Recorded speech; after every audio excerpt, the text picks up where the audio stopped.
Welcome to Reality TV Cringe. I am one of your hosts, Delia, here with my real tight homegirl and my daughter-in-law, Beatrice. Hi, everybody. How are you doing today, Beatrice? I'm good. I feel like I just saw you because I was at your house all weekend. Every single day.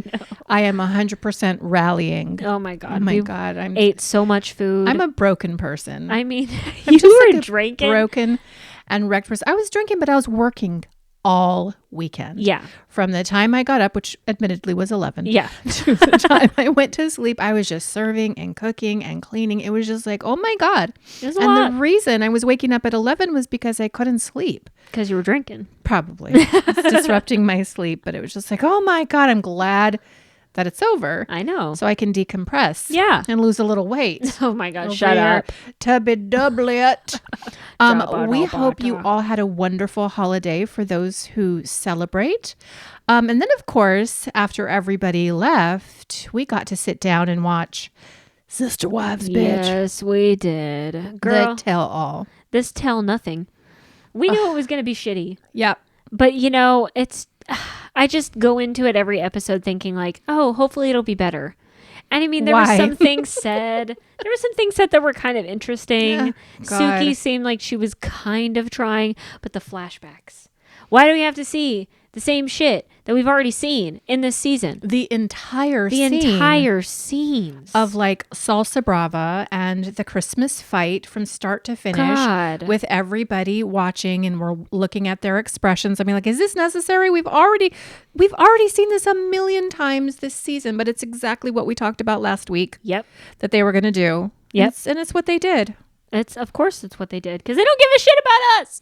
They don't give a shit about all the hard work we do. No. All the forensic raccoon shit that No. we gotta do. No, they don't care. They know we're gonna watch anyway. So Let's talk about how they looked. And when I say they, I mean Kody. Because the way his like bang curls are It's bad. so carefully placed and gelled right at the top of his head where just a tiara to would avoid go. the bald spot. Yes, and then Yeah. the very intricate Shirley Temple-esque curls. And also his face looked a lot rounder to me. Fuller. Almost like he's got fillers. I know. I think I was looking at his lips. I'm like, they're kind of plump. Is he the kind of guy that would get some cosmetic Totally. augmentations? Yes. Totally vain. Because he thinks he's a physical specimen. He thinks he's so hot. He's got to maintain the look for his hot wife, Robin, who, by the way, looks terrible. Do you think so? Her eyebrows are better. They're better. We but have she to give it just- to her. She just looks so like sunken in herself. Pallid. Like just terrible. So sad. Yeah, Not morose. smiling. I'm just like, God. A human violin. That's what you get for being married to Kody. I mean, seriously.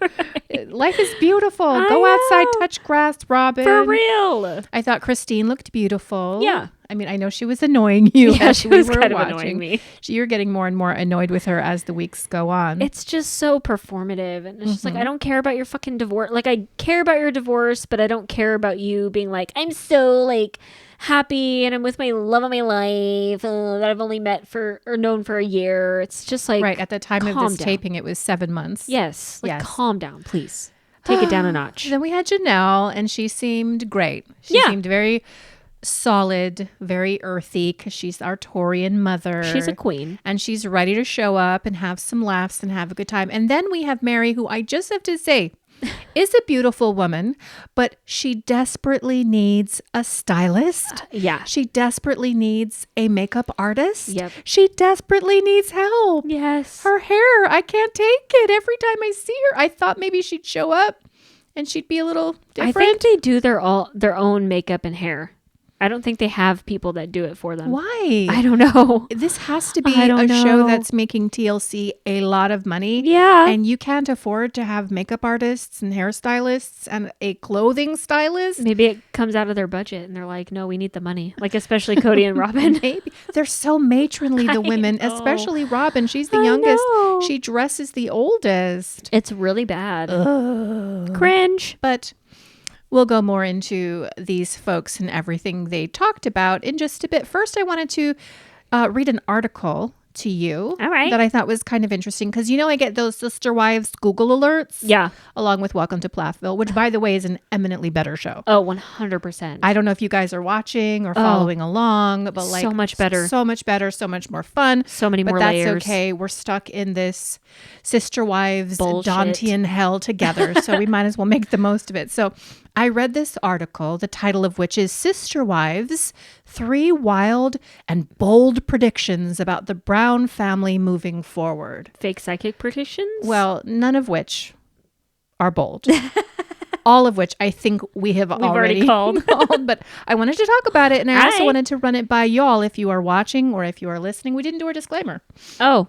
Before I do that, let me give you the disclaimer. We are a politically incorrect podcast. We're also very tired. I'm kind of grouchy. And so if you're Salsa Brava, today is not the day to be in the dumpster with us. Get out of Better here. find another place to eat your trash. For real. Also, we have an Instagram. Go follow us there at Reality TV Cringe. And we've got a Patreon. Patreon.com/Reality TV Cringe, where we've got a lot of bonus content up on there. Tons of bonus content. And if you're watching on YouTube, please don't forget to like, comment, share, and subscribe. Every little thing you do is magic. Yeah. And we appreciate it. Thank you. Back to this article. The first bold prediction. Meri Brown will pen a tell-all book. Which we had said, I don't know, a year ago. Yeah. I was feeling that in the field quite some time ago. And then she sat herself down with Sukanya. I've been calling her Sukiyana this Whatever. Sorry. Sukanya. And she is directly implying, isn't she? Yeah. That she's going My voice to write a book. will be heard. I will no longer be silenced. Bitch, you better mean that this time then. You better actually spill some real fucking tea in that book of yours if you want to sell anything. Because people are going to buy it regardless. There's going to be Sister Wives fans that are just going to buy it. Like me. Of course. That are just going to want to read it. But if it's bullshit, if it's just the same Instagram cryptic nonsense. Info, motivation, hashtag, worthy up. Like, no, you could be so famous. You could have a whole tell-all book. Everybody's going to be lining up to pay you money for it. And you could be a multimillionaire. And just to say, suck it, Kody and Robin. But if you, I swear to God, if it's just bullshit the whole entire time of her worthying up, I'm just going to be so mad. Yeah, I really think the way to go with that is to spill the tea. Yeah. Spill all the tea. You've got the kids out here on their Patreon spilling tea. Why can't you spill the tea? Come on. Represent yourself. And there's been some stuff that's been said about Meri in the last year that I really hope she addresses, i.e. the abuse claims by Gwendolyn, Peyton, and also McKelty. Like, what do you have to say for yourself? We want to hear. So if she writes a tell-all book, I will be buying that book. 100%. But make it worth the, $30 you're going to make me spend because you're a grifter. Yes. All right. Bold prediction number 2. Kody Brown and Robin Brown will move out of Flagstaff. I think that's true. And we've talked about this too with their house. Like, how are they going to afford this McMansion with the heated driveway when they both don't work? Like, we've heard some talk of like Kody still doing his gun business stuff, but we don't really know how much money that's actually bringing in. Robin's not doing shit. We know this for the last 12 years. She's just been living off of Janelle's money and Christine's money and Meri's money. So I would love to see them move out and get a tiny little house somewhere because they can't afford anything else. A dormitory apartment, perhaps? That would be amazing. Yeah, I don't know. I think Robin is really incentivized to stay put. I know she had said, like, this is the last move. I want to stay wherever we go. I just want to stay. And so I think she's going to have to be really hard pressed to leave her McMansion and also to leave Flagstaff. But if money gets tight, they're going to have to do what they're going to have to do. And again, we're here for the bankruptcy era. Yes. Bold predict. Well, let me ask you this. If they leave Flagstaff, where do you think they'll go? Do you think they'll go back to Utah? Oh my God, that would be crazy if they went back to Utah. But it would make sense because they have a lot of family up there and Truly's up there, so Kody could see her more often. He doesn't give a shit about Truly. No, he doesn't. But I mean, it's just incentive for him to look better, right? If he's caring about his image and how he's being perceived, it would be smart in his favor to move back up where family is. But I don't know, maybe Vegas. I was thinking Vegas. They might go back to Vegas. I could see them actually moving back to Vegas. Yeah. And finally, bold prediction number 3. Christine and Janelle Brown's friendship will fizzle after Sister Wives ends. Oh, that's and interesting. I kind of can sniff that too. A little bit. Because Christine is exhausting. She's so annoying. And Janelle is so level-headed. Mm-hmm. She uses an economy of words. She's not here to just talk your fucking ear off. She's the kind of person like me, when you're around big, excited energy too long, you just short out, you get grouchy. Yeah. I can't see her putting up with Christine's shit long term. Yeah. I mean, I don't know. Maybe they'll still be friends because of all their kids and everything. But they're also like at two different places in their life. Like Christine is married to another man now and living her monogamous life. Janelle's single, I guess, but then is still living in Flagstaff. So it's kind of weird. She's like going back and forth. Like, so I don't know. Maybe it will kind of fizzle out, but it'll still be there in some existence because of the kids. I agree. I think that they'll remain cordial. Yeah. And they will be friends, but I don't know that they're going to be going to Hawaii every year. No. Or doing vacations all the time, because I think Christine is team too much. Yeah. And those are the bold predictions. And so if you are watching on YouTube, let us know what you think. Do you guys think that those things are going to come to pass? Let us know. And before we get into this episode, I hear that Ethel, who you reference in almost every Sister Wives episode. She's my real tight homegirl. She has called in on the speak pipe. And by the way, if you want to call in and talk to us and sound off about the shows that we're watching, all you have to do is go to speakpipe.com/reality TV cringe. You have 90 seconds. It is free and easy. And we'd love to hear from you. Yeah. Just like I'd love to hear from Ethel. Now, what does she have to say to the raccoons? Well, she's got a hot take for Okay. us. And so I thought we could discuss it because she texted me this earlier today and I was like, bitch, what? Oh, What? okay. So now we got to talk about it. All right. Hey, Bea and Dee, ex-Mormon friend Ethel here. I just wanted to send in a message because I wanted to see what you two thought about Robin in this tell-all. So far, I find myself siding with her, or at least believing her account of things. Besides her real fake tears, I just found myself believing that she was being genuine about like what happened.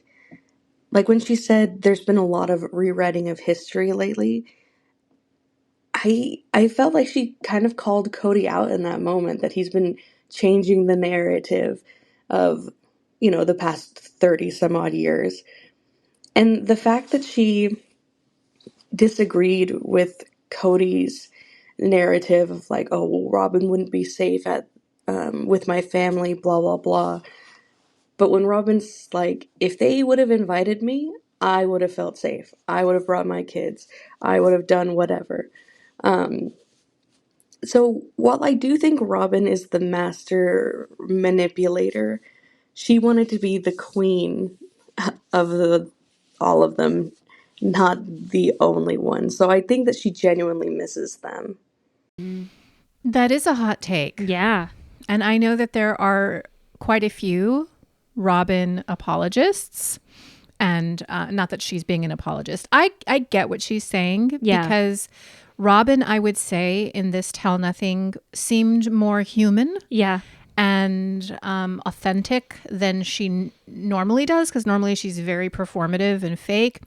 But I am not personally buying it. Mm-hmm. When she said she would go to Janelle's if she had been invited, that's a no from me, dog, because when Meri said that she could have the entire family over to Meri's house for Christmas Eve, it was Robin who said she didn't feel safe. Right. That was scary. That's a scary idea. Right. Good point. Right. But her comment about the rewriting of history, though, I thought was interesting, because if you are trying to be on Kody's side or like trying to escape blame and everything, then why would she talk about that? Well, did she say it was Kody that was rewriting history? But or it was did in she the say context of Kody. Sort of. I don't know. I think that she's also running defense because it is so glaringly obvious that they are rewriting history. And she is like a big proponent of that. She's one of the ones for sure who's rewriting history. So I think she's maybe running defense. I think she knows that everybody's saying that. And so maybe she's acknowledging that to some degree, but she did not attach that to Kody. So I'd like to hear her thoughts more about that. Yeah. We do see in the preview, though, that she's saying that she's having a lot of fights with Kody, that he's picking fights. Yeah, and that he's trying to like sabotage their relationship. I've seen previews for that too. So I think those things are true. It's like what we always say, there's like nuggets of truth in everything that is going on here. But at the same time, like Robin has been the puppet master for all of this. So even if her plan was to be Queen Bee, which I do agree with Ethel on that, that she wanted to be the top bitch, not the only bitch left. She still did all of this, though. She still manipulated the whole entire family and caused the breakups of a lot of these marriages. So it's like, I see Robin's points, but at the same time, I'm like, fuck you, bitch.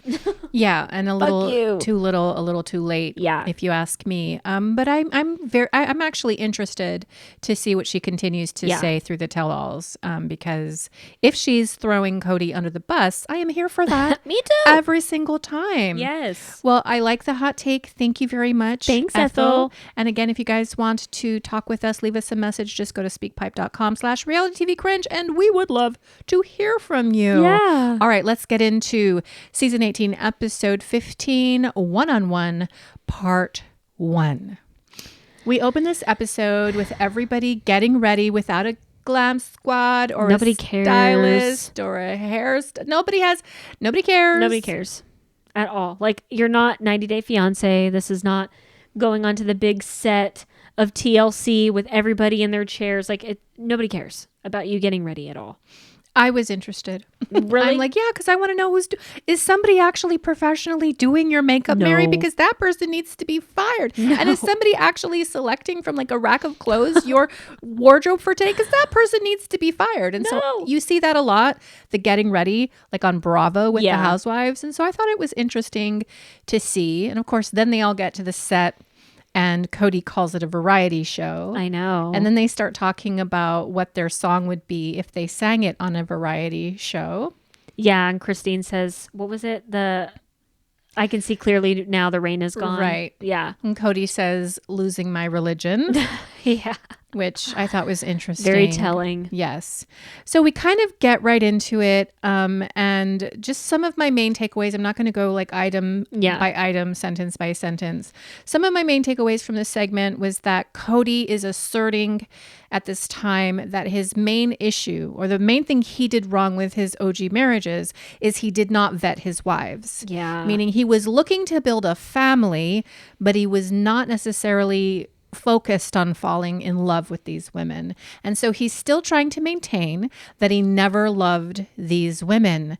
And I don't understand why he feels the need to do this. It's really fucking hurtful. Like, and again, like I can understand the perspective of him being a young 20-something-year-old kid who had just converted to polygamy because his dad converted to polygamy, and him just eagerly wanting to get into it. I mean, like Ethel talks about this a lot with the Mormon church and LDS faith and everything, that a lot of Mormons get married really fucking quickly just because they're horny and just want to fuck because they can't fuck until marriage. So they get into these marriages where they're stuck with people that they don't necessarily like or they're not compatible with and blah, blah, blah, blah. So I can understand that perspective, but Kody's only saying that because he doesn't want to take accountability for him being the failure in all of these marriages, and for him not admitting to them sooner that he did fall in love with Robin. She was his soulmate and he didn't want to be with them anymore. Yeah. That's what's so fucked up about it. And he's doing it on purpose to hurt them. He's doing it to hurt them and their children, I think. Because he has to know that saying something like that about his children's mothers is going to hurt them. Right. And make them upset. And why would you say that on national TV if your children can hear that? What child wants to hear from their dad that I never loved their mother for 30 years of marriage? And it's untrue. Yeah. It's patently untrue. Yeah. I feel like he's trying to save face. I think it's an issue of pride. I think he feels like he's been humiliated on a national stage. And so these are the types of things that he feels a need to say to level the playing field. But it just makes you look so fucking toxic and awful. He does talk about the difference between his falling in love with the first 3 wives, although he says he doesn't, but like their journey into marriage versus when he fell in love with Robin, because the way he says it, like he was crying for months right after falling in love with Robin. Like he had never been in love before. So he really didn't know what he was missing, or that he maybe should have been looking for that in his first 3 marriages. Do we believe that? Or do you think that's purely sex-based? Like maybe they just had banging sex the whole entire time and he just didn't realize what he was missing because he was married to these 3 women for a really long time. They had 1 million kids, so their sex lives obviously changed. And maybe he was just infatuated with Robin and her breakdancing pussy. I don't know. I think by the time Robin comes into the picture, Kody has been trying to manage 3 fighting wives and 3 wives who have like different agendas, and there's different power trips and pecking orders. And he's been trying to do it for all these years. And then Robin comes in younger, fresher, breakdancing, and it's like just a breath of fresh air. Yeah. And he decides that's something he wants to focus on. Like, I think he was like 40 years old when he met Robin, right? Yeah, something like that. Something like that. So he's a bit older. He's been through, I don't know how many years with these other women. And so it just dawns on him that, hey, this is what love's about. This is actually what I want to pursue. I guess. And Suki also asked Janelle about their origin story, Janelle and Cody. And she's like, no, we were in love. I mean, we grew into a deeper love, but like for him to try and say now that there was no love is absolutely untrue. And again, the way Kody talks about Janelle, especially in Vegas, they had a renaissance, a sexual renaissance, honey. He was writing her poetry. He was over all the time. The implication to me, the energy behind that is very sexual. Yeah. And we also see that towards the end of the episode because it comes up because Suki's going to ask, do y'all have good sex? Yeah. And I think the answer is going to be yes. Oh, totally. Cody's going to say no. Cody's probably going to be like, well, I thought it was good until I met Robin. Right. Or something like that. Right. But Janelle's going to be like, well, yeah, we were physically compatible is what she says in the preview. So they obviously had a good relationship. And Janelle says several times during this particular episode that they had all of the elements of a functional marriage. And for a long time, it was healthy between them. Mm-hmm. And for her, it wasn't necessarily about sex or his pecs or his 6-pack abs. It was about the emotional connection that they had. Right. So there was love there. Kody maybe, I don't know, maybe he's conflating love with lust or something, or infatuation, because to me, he can't actually believe that he wasn't in love with all of these wives. To me, he can't actually believe that Janelle considered him to be a physical specimen and was unable to see his humanity. I know, what like the all hell she was that? regarded me as was a sex object and somebody who could provide her with resources / finances. Like, do you really actually believe that? And the shit you're saying about your pecs and your body, like, have you not seen the own footage of you in your, with your pot belly? Boxer briefs or whatever in the pond? I mean, come on, this is not reality. No. You're not living on the same dimension as the rest of us. Do you really believe this? But I think narcs do. Yes. Actual diagnosable narcissists see themselves in these aggrandized ways that are not rooted in reality. Yep. And he's a straight up fucking narc. This whole entire episode was so frustrating to watch because we watched it together. And you're like, I have to just calm down because he just pisses me off so much. You're like, I can't just do this. I can't talk about him on the pod because I'm just going to be spewing hatred about him because he's the worst. And the entire episode is just him blaming everybody else and skirting around his personal responsibility and accountability. It's like ridiculous. Was there one instance in this episode where he took personal responsibility for anything other than they're trash talking me because I failed to love them? I'm guilty of not loving them. So I'm guilty of not loving them. That's like when you go in for a job interview and they ask you like, what's like your problem area? And you're like, I'm too loyal. I'm too much of a hard worker. I'm too much of a perfectionist. So they're trash talking me because I'm guilty of only loving the best and the brightest breakdancing pussy Robin. Yes. Like, I'm just like, not once is what I'm saying. No. Not once was there an instance where he took responsibility for the way he spoke, and he could have many times over. Right. For the things that he said, for his relationship with his children, because Suki actually asked him, like, why didn't you ask Janelle during that fight that y'all had if you could come over and see your kids? And he starts the reply there with something like, well, they're going to blame Robin. Yeah. And then turns it into this, you can just see his defected thinking. Like he's trying to say it's not Robin, but then he makes it into something about Robin. Like, I'm not going to take, Robin goes where I go. Yeah. And I'm not going to take Robin into a situation that's not safe because they don't like her and she doesn't feel welcome. And this is where we pan over to Robin. And Robin's like, yeah, I would go. Yeah. which is interesting. It is interesting. I'm like, okay, I don't know if I believe her with that because Kody's saying one thing and she's saying another. Now, when Suki presses Robin about that and she's like, well, this is what Kody's saying. Like, Kody's saying that you guys can't be separated, that he doesn't like this conflict between the kids and you and blah, blah, blah. And Robin's like, well, I expected him to work out the relationships with the boys specifically. I never wanted an apology. I never asked for an apology. And I don't know. Maybe that's true. She never directly said, your children need to apologize to me before I will be around them. What she did was manipulate the situation. And say, well, it just feels unsafe. I'm never welcome, Kody. They don't love my kids. And then activated him into a course of action. Exactly. So she didn't say it outright, but she actually did say it, I think. Yeah. Yes. So that's why it comes off like it's genuine when she says, oh, I didn't know or I didn't want him to say those things. It's because she's inadvertently saying it or saying it through her actions. So it's just so fucked up. But Kody with the whole, you're not going to separate me and Robin thing. Like, that is so fucking toxic. It is. It is so ridiculous to me that you will choose, like Meri says in this episode, you know, Kody and Robin had a soul connection. They spoke of this often, but it sucks that because they had this connection, the rest of the family just had to be discarded. And that's what Kody's done. And he's not seeing that because he only sees it through the lens of, well, everybody hates Robin. I have to be the loyal and protective husband because I love her so much and I love that breakdancing pussy. And I would do anything for it, even sacrifice my whole entire family of 18,000 people. Right. I mean, and that's just like not how life works when we get divorced, or it shouldn't be how life works when you get divorced. Like, you don't bring your new wife over to your ex-wife's house to see your kids with that ex-wife. Right. The new wife doesn't need to be involved in absolutely everything. And if there's tension in the family or if things aren't resolved, that doesn't mean you don't see your kids until everything is resolved to your specifications. Yes. Which is what he wants. Yep. And this is like what I've said a couple episodes ago, that this is kind of a typical like divorced dad MO, because it even happened with your daughter and her dad. He said to her, well, they're my package deal. Right. And that was kind of messed up. It happened with my dad and my parents' divorce and everything. I mean, they essentially told us if we don't accept our stepmom, we can't have a relationship with our dad.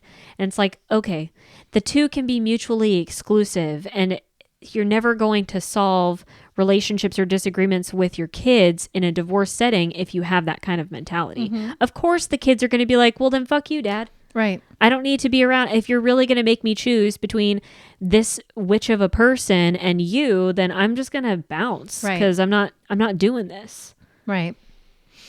And that just reminds me when my ex-husband said that to my daughter, when they were having a conversation, and my daughter was just wanting to have some specialized time with her father, who she rarely saw because he moved away.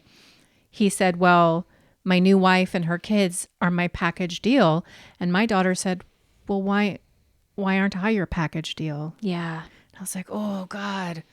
Why? And Kody, your kids should be the package deal. Yes. Your allegiance and alliance should be to your children first, but he's such a bad father. Totally. And he's a really bad husband. And he's a really bad person, quite frankly. Yep. And I can't stand him. I can't stand him either. So when we're talking about falling in love with Robin and how different the experience was, and of course we have Christine piping in. She knew the moment that Kody had fallen in love. This was like the real first heartbreak she experienced in the relationship. We then have Janelle saying, exactly, that's fine. Like, I'm glad you found this connection, but that is then when you're supposed to make those extra efforts to take care of the rest of your family. You can have all the feelings you want to have, but you signed up for polygamy. Yep. You signed up for this particular family. And so if you're feeling that, your spiritual work around that would be to make sure everybody is taken care of regardless. Just like I'm sacrificing as a woman in this relationship by allowing you to fuck all of these other bitches. Yes. And that is something I have to put on the altar every day.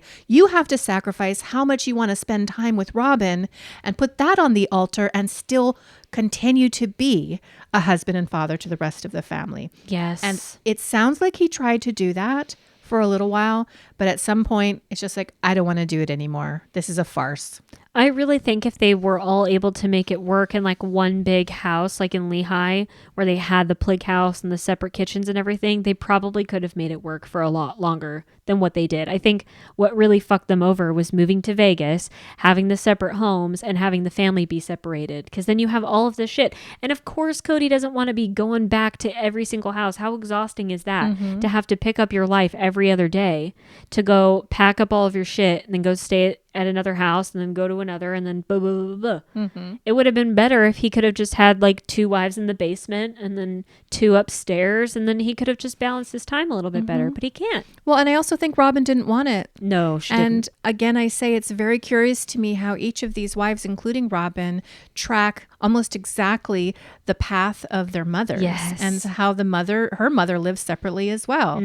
And I honestly don't think she wanted to share physical space with the other women. She always wanted to be set apart in her own way. Yep. And therefore special. And therefore head bitch in charge, or the queen bee, as Ethel says. And that, again, that could have worked. And Christine talks about it in this episode. Like, you could have just said, this is my soulmate. Right. And so let's figure it out for everybody else and find out, how we are all supposed to be situated within that. But you never did that. You just kept lying about it. Yeah. And pretending you're not spending more time over there with Robin, and pretending you don't favor her when you obviously do.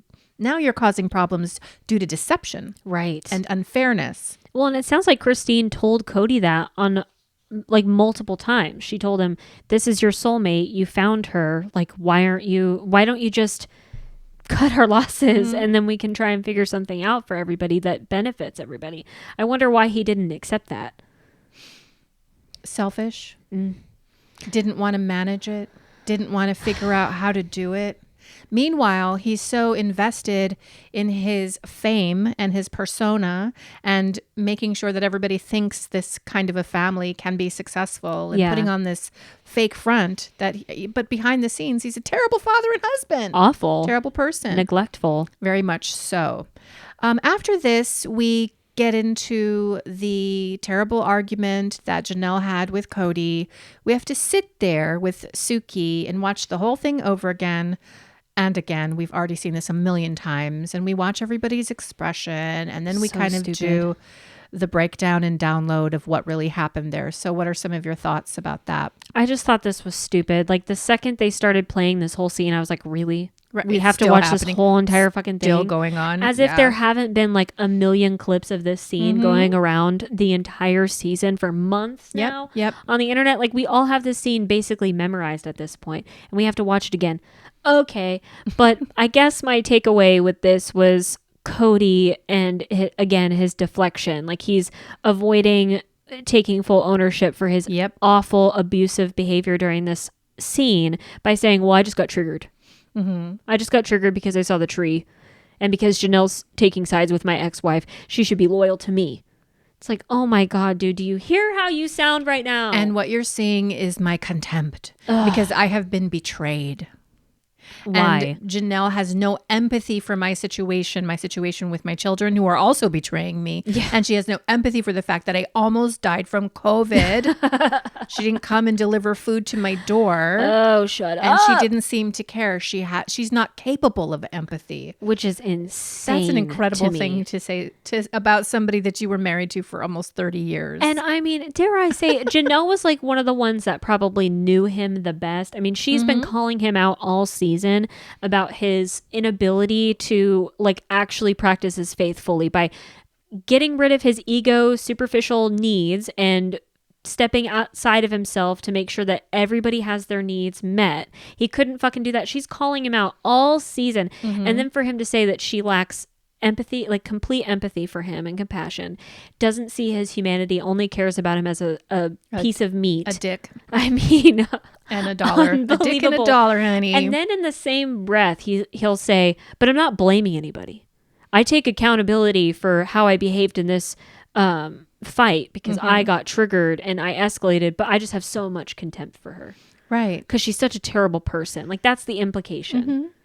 Unbelievable. Yeah. And I don't know how you could watch yourself back in a fight like that and not take some humble ownership of how you fucked that up. I don't get it. He like stands 10 toes down in his bullshit. Yeah. He will not admit anything. And Janelle Stubborn. even says that when he came into this argument, like she had talking points, she had things that she wanted to say, like sounds like she had prepared to some degree, but he just steamrolled her. She wasn't even able to get anything out.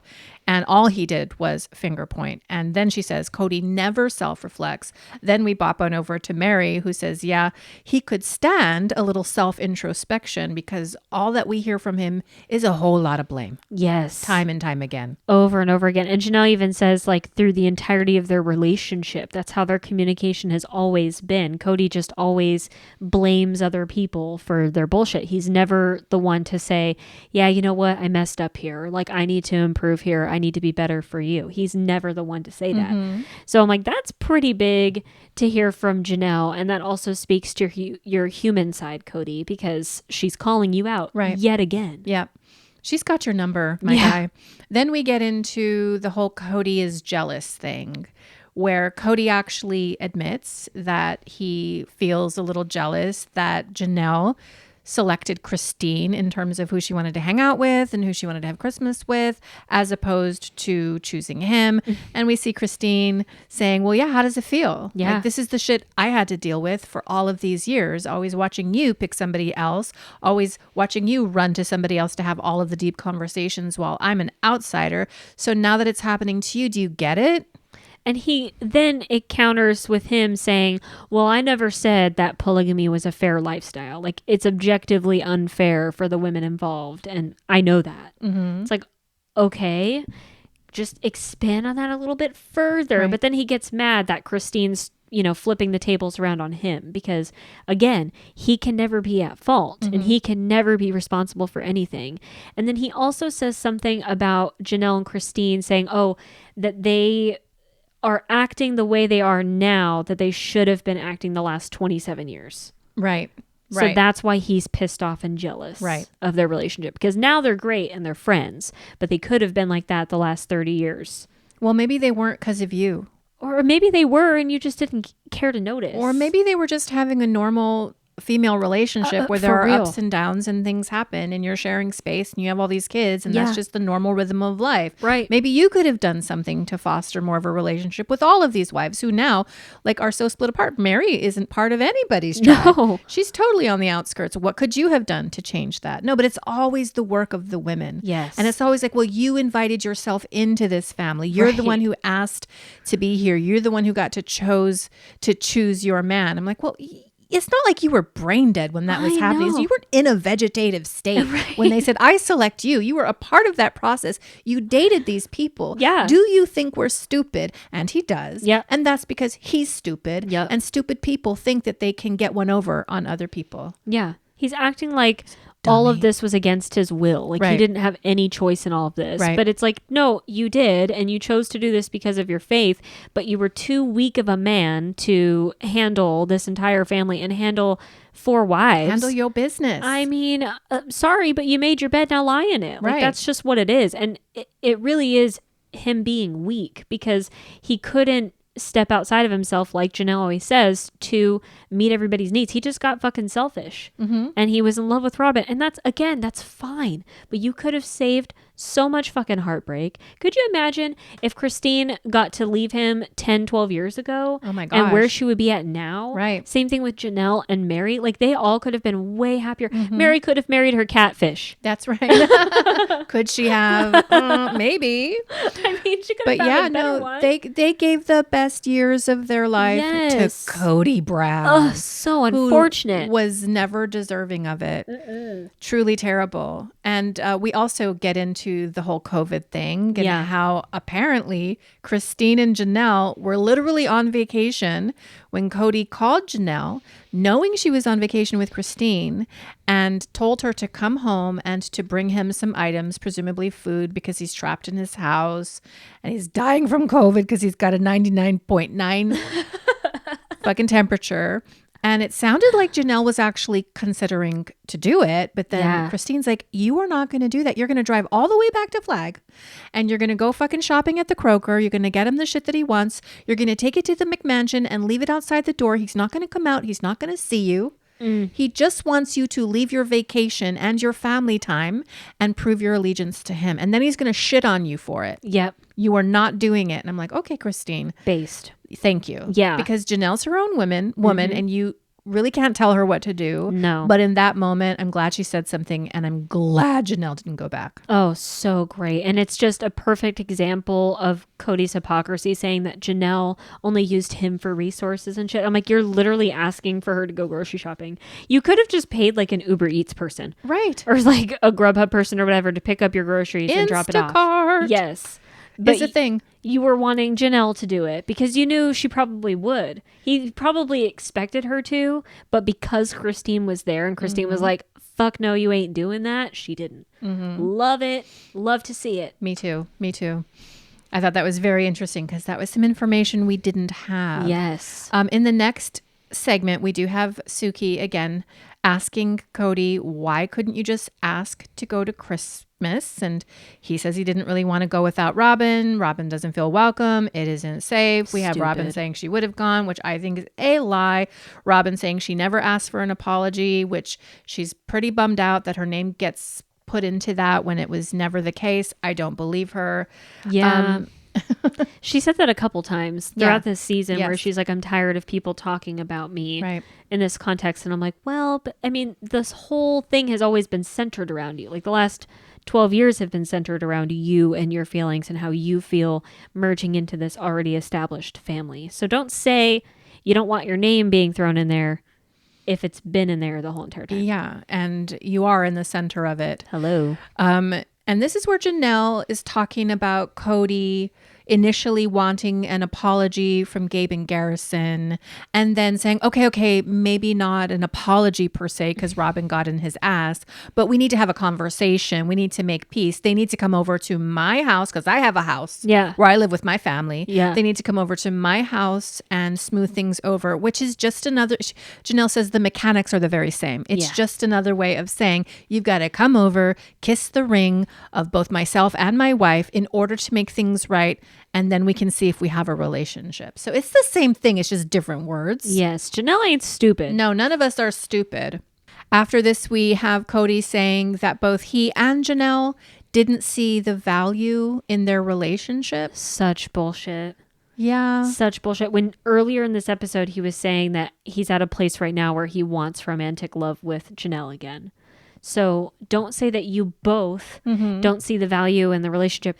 And Janelle's never said that she doesn't see the value in it. She just doesn't see the point in putting any more effort because of the way that you treated her and the way everything has gone the last couple years. Right. So yeah, after that fight, when she said, fuck you, and she felt that sigh, the breath of fresh air and the relief wash over her, she's like, yeah, why do I even bother anymore? I'm cool without you. And maybe at that point, she didn't see the value of continuing the relationship, but it's not like she never saw the value in the relationship. Of course she did. She stayed married to you for 27 or 30 years or however long, and she stayed in this with you. But it's almost like when somebody dumps their partner before their partner dumps them because they're insecure. It's like, because Janelle is taking a stand and because Janelle won't put up with his bullshit, he says, well, I don't see the value in the relationship. I mean, I tried to love her. I made a choice to love her, or I made a choice to love Meri because of the things Janelle is now saying. Right. But if Janelle was saying, I would love to reconcile with him.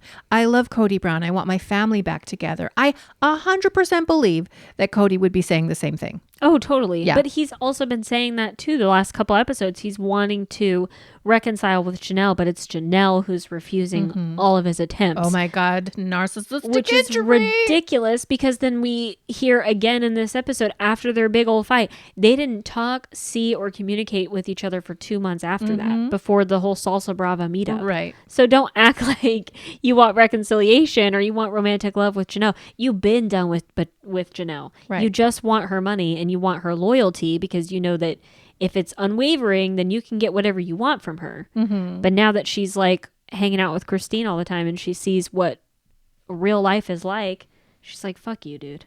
Do you think that Peace he out. also wants to stay with Janelle because she has been a so-called secret keeper. Like she's seen the books, she's seen the money, she's seen how everything's been dispersed. She has the information. She knows where the bodies are buried in effect. Yeah. And so keeping her close is safer for him than having her go wander off and ultimately write a tell-all book like Meri. Ooh, maybe. Maybe out of everybody, Janelle's the one that could hurt him the most. Oh my God. But she wouldn't though, I feel like. Really? I don't feel like need she'll her to write get a I tell-all really book. need her to get litigious and get an attorney. She really does need it. All three of them do. And in the final segment, we have that full Salsa Brava flashback. Again. And we talk about the difference between Kody's breakup with Christine and Kody's separation or continued separation with Janelle. Of course, with Janelle, it was a lot calmer, but that's because Janelle is more calm. And she was just not brooking any bullshit from Kody. She gray rocked him. She's just like, yeah, I'm not feeling that, or yeah, this or that. And to your point, like if he really wanted that relationship and that romantic connection with Janelle, even after Salsa Brava, he would have been calling therapists. He would have been reading books. He would have been self-reflecting, which he has a critical inability to do. But he did none of that, further demonstrating to Janelle that he's full of shit. Yes. He's comfortable with his life with Robin and their McMansion and all of their paintings and their Dickensian villages. Like he's totally fine with it. So as long as nothing rocks that boat, he doesn't give a shit. He just expects other people to give a shit. So that way it makes him feel better. Right. And then we have the part where he's talking about being a physical specimen. Suki brings up the pecs to Janelle. You know, like She how laughs. does it feel like, because we know that you have such a love of his pecs and his body, and she just cracks the fuck up. Like that is the most ridiculous, ludicrous thing I have ever heard. I want an emotional connection. Like most women do. We want an emotional, a communication, a deeper love. I don't really care that much about your pecs, which, by the way, you don't have. I know. You don't have. When you stood up at Salsa Brava, we saw your beer gut or whatever kind of gut that is. You don't have pecs. What are you talking about? And Janelle even says, she's like, he hasn't had those his whole entire life. Like he just recently got them, really, because he started working out with his testosterone Steroids. shots. Yes. Yes. And so she even says that he loves those pecs like more than everybody else does. And so that also turned her off from it a bit. She was just like, it's a little much. Yeah. Your love of yourself is a little much. Just a bit. And then he tells Suki that Janelle treated him like a piece of meat. That is the most ridiculous thing I've ever heard in my life. Which I think is him speaking to the connection sexually that he had with Janelle. And he's going to try and frame it going forward that like, yeah, I had to please her because that's all she wanted out of me was sex, because I'm such a sex god. I felt like a piece of meat. Versus just saying, yeah, Janelle and I had a legitimate connection. It was physical, sexual, intimate, emotional. He won't be able to say that because that gives her credit in the relationship. Instead, he's going to say like, yeah, I had to fuck her though, because if I didn't fuck her, it would be hell to pay. That's all she wanted from me. I wonder if they'll bring up like physical attractiveness in terms of, because remember like when we were doing our rewinds and we got to the gym episodes and Robin was talking about all their stretch marks and their curviness. Yes. Which is obesity. Okay, and how Robin. Kody loves curvy girls. Obese girls. Okay. Like I wonder if he'll bring that stuff up. Like if he'll go that low. Because he's already said shit about Christine, right? About how he was repulsed by her, not sexually attracted to her at all. So like if he goes to that level with Janelle and Meri, I can't imagine a world where a man would do that, but especially a man who shares children with that woman. Yeah. But we are talking about Kody Brown. Yeah. And I think that maybe he deployed Robin last season in the tell-all for her to say something about the stretch marks. Mm-hmm. I feel like they talked, they prepared a lot in advance. Yeah. For example, telling Meri that he was considering reconciliation and Christine is the one who ruined it. Like they planned that ahead of time. Yeah. I think they also planned the stretch marks. So I wouldn't be surprised if that's something that they might be planning, but I would be so thoroughly disgusted. Oh, me too. If he did that. Oh, me too. It would be really, really terrible. But if he does say some shit like that, I hope that Sukiana brings that up to Christine, Janelle, and Meri and calls it out for what it is. Because we also saw the sexual chemistry between Meri and Kody in season one. I mean, he was into her. He was into all of the wives, really. I mean, he was genuinely trying, I think, in the beginning seasons before it just kind of got to be too much and he just got lazy and tired. Right. So I don't know. It'll be interesting to see what else he says, all the horse shit that he tries to bring up. Right. Or if he doesn't want to answer certain questions. We'll see if that happens again. And of course, TLC is just going to let him do that. I do want to say that in the comments of our videos on YouTube, which by the way is a treasure trove of information that like personally I don't have. And I just want to reiterate for those who don't know, like I've come to Sister Wives in the last maybe 5 years or so. Yeah.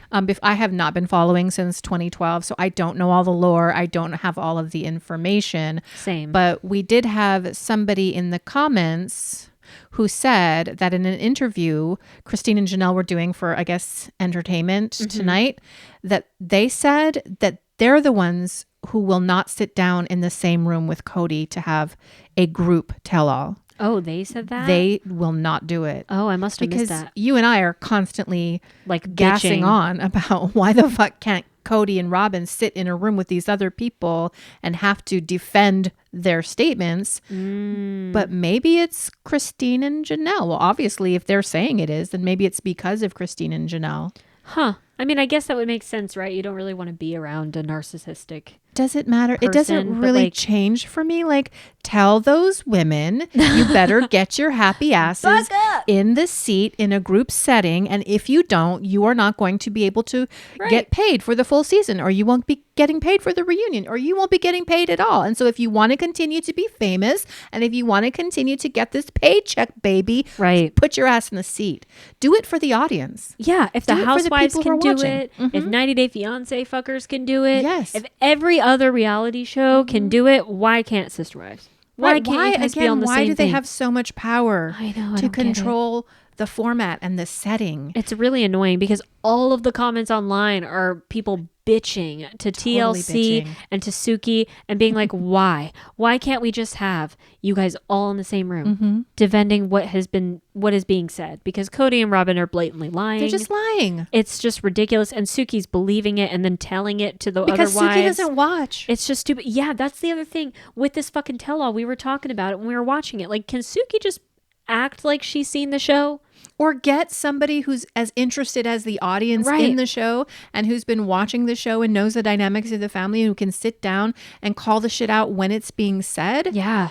Like, I don't understand. I mean, she seems like a perfectly delightful person. Yeah. She seems like she has a kind spirit, but she is the wrong interviewer for this show. Way too fucking soft. Because Kody is a Decepticon. He is a narcissist. I think he's an abuser, in my opinion. Yeah. He's definitely an emotionally and verbal abuser. Yep. And this whole family is falling apart. Like, you need to have somebody, maybe even clinically skilled, in there to sit, not some dumb journalist who doesn't ever watch the show and is only going to softball the entire time. Get a clinician in there like Iyanla Vanzant, who can hold their feet to the fire, put them all in the room and work a process. That is the shit we want to see. That would be riveting television. And let me ask you this. So in terms of ratings, because I have no idea, I don't follow any of that, but like, how much, like, is 90 Day Fiance way more popular in terms of ratings than TLC? I mean, not TLC, but Sister Wives? Or is Sister Wives on par with 90 Day Fiance? I don't know. Like, I don't know in terms of the numbers. I mean, it seems like Sister Wives has had a lot of people watching. Like, there's people that I know that I follow, like, on Instagram that are watching Sister Wives for this season because they're watching it all fall apart, but they haven't watched all the seasons. Right. So it's like one of those weird things. Like 90 Day Fiance has more of a solid fan base in terms of people who've seen every fucking season. We know all of the characters. We've been around for a long time, but Sister Wives kind of has people that kind of come and go as the popularity waxes and wanes. But I don't know. It seems like TLC, if you knew how bad the tell-alls were last year, everybody was talking shit about it. And like, you could not have missed it. It's on your Instagram. It was everywhere. It's all over Suki's Instagram. It's all over Twitter. Like, why couldn't we have changed it? Likes it. Why wouldn't you have? At the very least, we could have had Kody and Robin in the same room together, and then the 3 OG wives in the same room together. If the 3 OGs wanted to be separated from Kody and Robin, I can understand that. But why couldn't we have had just two groups of people all in one room? Like Right. we didn't have to have 5 fucking one-on-ones. No, and it must be like such a nightmare headache to try and organize what this Yes. person just said. So now I'm going to go back to Kody Brown so he can answer what this person just said and then edit that all together. Whereas if you just had them all in the same room having an organic conversation, Right. you wouldn't have to fuck around with that. Yes. I'm incensed. Oh yeah. Because even watching it is hard. Because Yeah, like you're taking going notes. back and forth Yeah. between all of these different perspectives. And like I'll give Suki some credit here because having to interview all of these people for 6 hours to have to cobble all of this shit together and then remember what everybody Yes. has said to also provide follow-up questions, like that would be so frustrating. So I'll give her props to that. I don't think it's necessarily her fault in terms of the interview process because this is what she's been given. Right. But TLC, fuck you.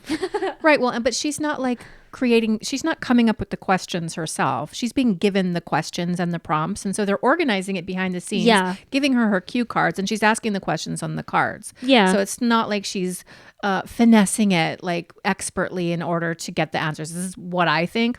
Where I can give Suki some props is that you have got to massage a narcissist. Right. You have got to be able to appeal, like let them think that they're the ones that controlling the situation, controlling the conversation. When you challenge them, you have to do it in a really careful way. And she is trying to. Yeah. I can see that she's trying to. And so I imagine that takes a lot of skill to be able to do that. Yeah, totally. But to what end? Are we Right. just here to massage Kody Brown's ego and let him feel all puffed up again, like he's had his say and he's been able to abuse his wives and his kids one more time? Is that what we're platforming and facilitating TLC? Yeah.